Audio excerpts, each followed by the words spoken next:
येडामाय. नमस्कार मित्रांनो, मी येडेश्वरी देवस्थान मोहोळ पुजारी अमोल राजगुरू मोहोळकर तुम्हा सर्वांच्या आपल्या हक्काच्या म्हणजेच येडेश्वरी साहेबांच्या यूट्यूब चॅनलमध्ये अगदी मनपूर्वक सहर्ष स्वागत करतो. आणि व्हिडिओला वेळ जरा देखील न वाया घालवता आपण आपल्या आजच्या महत्त्वाच्या व मुद्द्याच्या विषयाला बोलण्यासाठी सुरुवात करूया.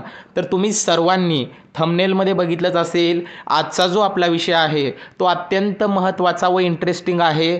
तो म्हणजे आवड श्री येडेश्वरी देवीची. श्री येडेश्वरी देवीला आवडते ही शिदोरी तुम्ही दिली आहे का येडामाईला ही शिदोरी? तर अशी कोणती शिदोरी आहे जी येडामाईला अत्यंत प्रिय आहे, पण या कलियुगामध्ये ती नामशेष होत चाललेली आहे किंवा खूप दुर्मिळ होत चाललेली आहे. सिटीमधल्या किंवा मोठ्या शहरातील लोकांना ती माहीतसुद्धा नाही, इथपर्यंत जे काय आहे ते झालेलं आहे. त्यामुळं माझ्या मनामध्ये आलं की अशा ज्या काही जुन्या युगीजुगीच्या परंपरा आहेत त्या आपण जोपासल्या पाहिजेत, कारण जुनं तेच सोनं असतं. त्यामुळं जे काय आहे तो आजचा आपण व्हिडिओ बनवत आहे. तर आता आपण सविस्तरपणे जे काय आहे ते जाणून घेऊ. पण त्यापूर्वी तुम्हा सर्वांना माझी अगदी कळकळीची मनापासून एक छोटीशी विनंती आहे की ज्या कोणी दैवी भक्तांनी अजून आपल्या हक्काच्या म्हणजेच येडेश्वरी साहेबांच्या यूट्यूब चॅनलला सबस्क्राईब केलेलं नसेल त्यांनी अगदी मोठ्या मनानं सबस्क्राईब करून घ्यायचं आहे. शेजारील बेल आयकॉनची घंटी आहे त्याला देखील प्रेस करून घ्यायचं आहे. म्हणजे इथून पुढं जे पण काय आपण दैवी भक्तीचे व्हिडिओ असतील, देवांच्या माहितीचे व्हिडिओ असतील, विशेषतः येडेश्वरी साहेबांच्या माहितीचे व्हिडिओ असतील, आपण ज्या पण वेळेस आपल्या या यूट्यूब चॅनलवर सोडत असतो ते सगळ्यात पहिला तुमच्या मोबाईलला येतील. त्याचं नोटिफिकेशन सगळ्यात पहिला तुमच्या मोबाईलला येईल व त्या व्हिडिओचा सखोलमध्ये लाभ सगळ्यात पहिला तुम्हाला घेता येईल व त्या माहितीचा तुमच्या दैनंदिन जीवनामध्ये भरपूर प्रमाणामध्ये फायदा होईल. हाच आपला नितळ आणि शुद्ध उद्देश असतो, हे सर्वांनी लक्षात घ्यायचं आहे.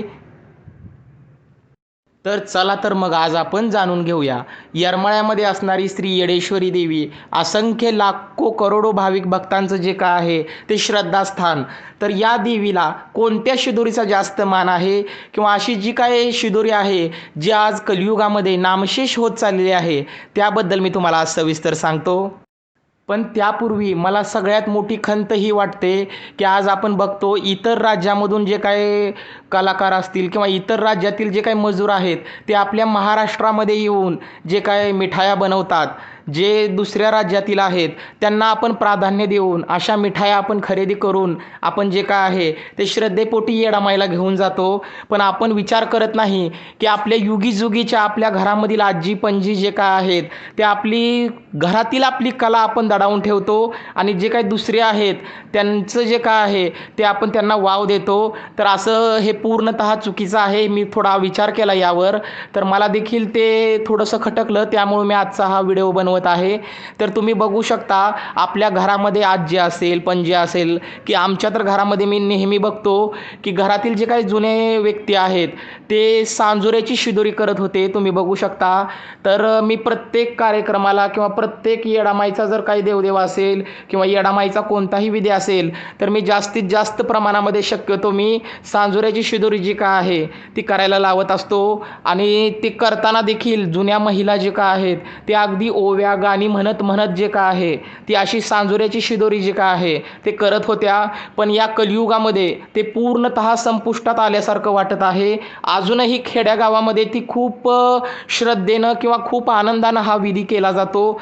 गाणी म्हणत जे काय आहे ती सांजुऱ्याची शिदोरी केली जाते आणि श्रद्धेनं जे काय आहे ते भाविक भक्त देवीला असेल किंवा कुणाचं लग्न जमलं तर लग्नाच्या आधी असेल अशा पद्धतीची शिदोरी जी काय आहे ती करत असतात आणि देवी देवतांना अर्पण करत असतात. पण या कलियुगामध्ये ते पूर्णतः बंद होत आहे. सर्वत्र जे काय आहे तुम्ही बघू शकता दुकानामध्ये जे काय मिठाया मिळतात तेच लोक आणत आहेत आणि तेच देवीला शिदोरी म्हणून घेऊन जात आहेत. तर हे पूर्णतः चुकीचं आहे मित्रांनो. जी कला आपल्या युगीजुगी आपल्या 70 पिढीमधून आलेली आहे, जी आपल्या रक्तातून आलेली आहे, आपल्या पिढीतल्या कित्येक लोकांनी आधी जी प्रथा चालवलेली आहे ती आपण संपवून नवीन प्रथा जे काय आहे ते जोपासत आहे.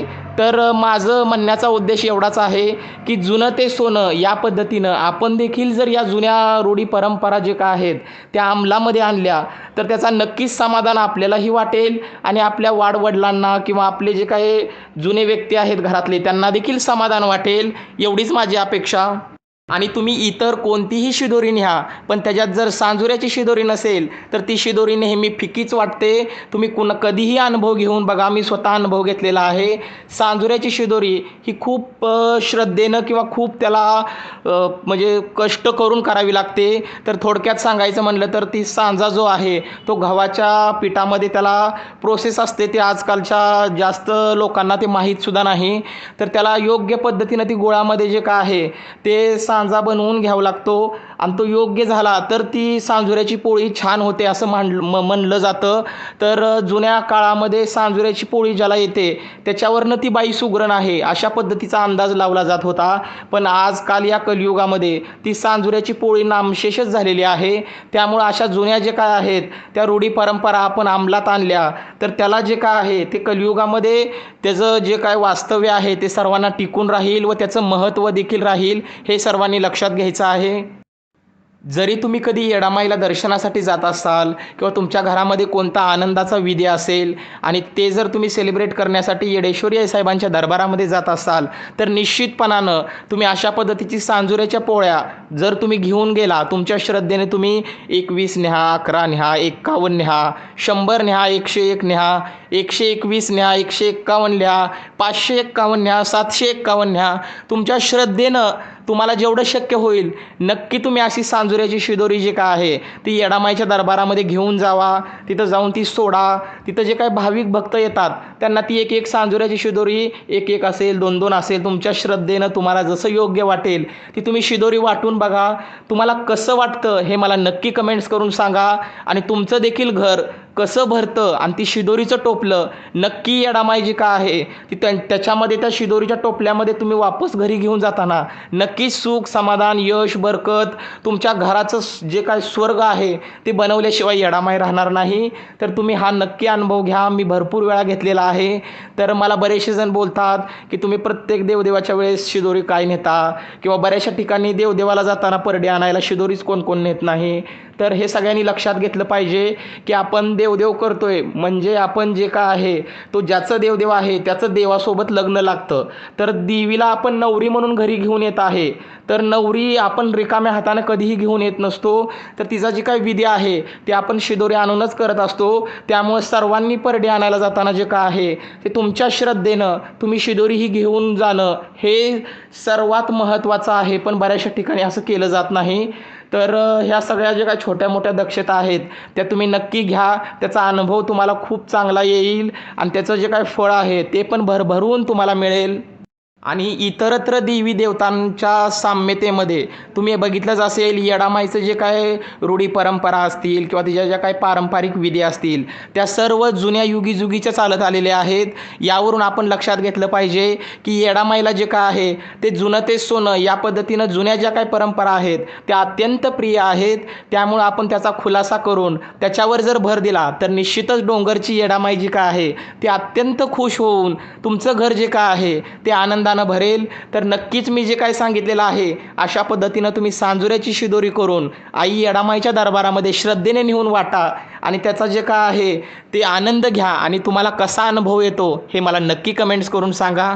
आणि या निमित्ताने येडामाईच्या दरबारामध्ये आपल्याकडून छोटंसं अन्नदान देखील घडेल. याचंही पुण्य तुम्हाला अधिक प्रमाणामध्ये मिळेल.